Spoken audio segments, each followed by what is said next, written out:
Hello. Today you will be learning how to conduct a two-way chi-square analysis.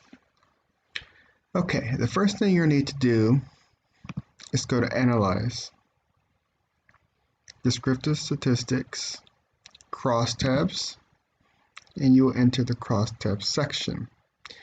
Now, for chi-square, remember, you will need to have two variables that are either nominal and or ordinal.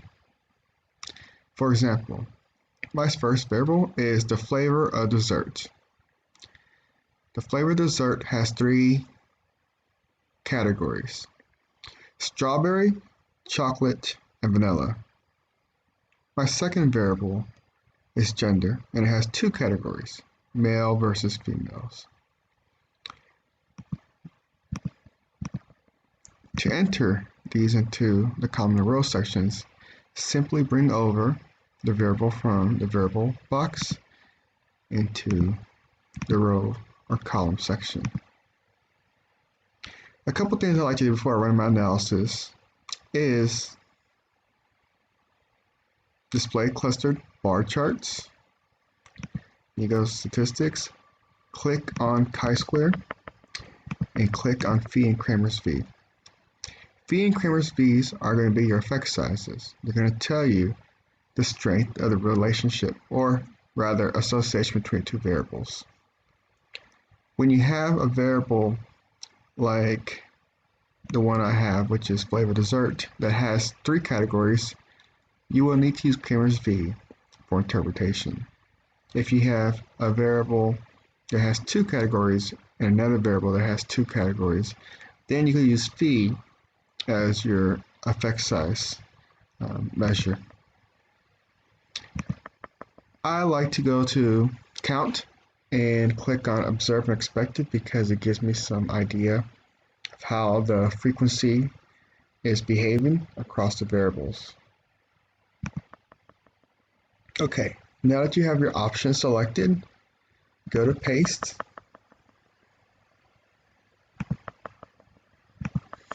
and with paste you bring up your syntax editor. Highlight your syntax and push the green button. Remember, your syntax editor gives you the ability to keep track of which analyses you've run. This is very helpful when you have to run numerous analyses. Also, this is very helpful when you're working on a team, so you can send your team your syntax so they can run and rerun analyses.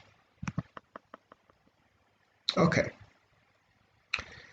so let's go to our p-value. As you can see, our Pearson chi-square value is really high, 67.03, but more importantly, it's less than 0.0001, which means we have a significantly statistic association between two variables, or statistically significant association between two variables. Another thing you want to look at, as I mentioned before, is your observed and expected count. Our expected count for the category vanilla is 16.5 and 16.5. However, we see that we have 33 and 0. So this is very different than what we expected if all things were equal. For chocolate, we have 16.5 and 16.5 again. And this time, we can see that the values, the frequencies, our observed counts are very similar to what we expected if all things were equal. For strawberry, we expected people to respond, 17 people to respond for each of the categories, but we have 0 and 34.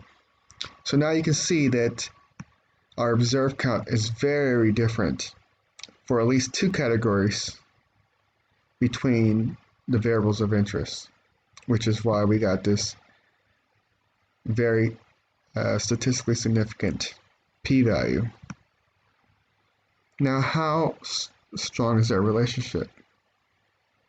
Well, like I said, we're going to look at Kramer's phi for that.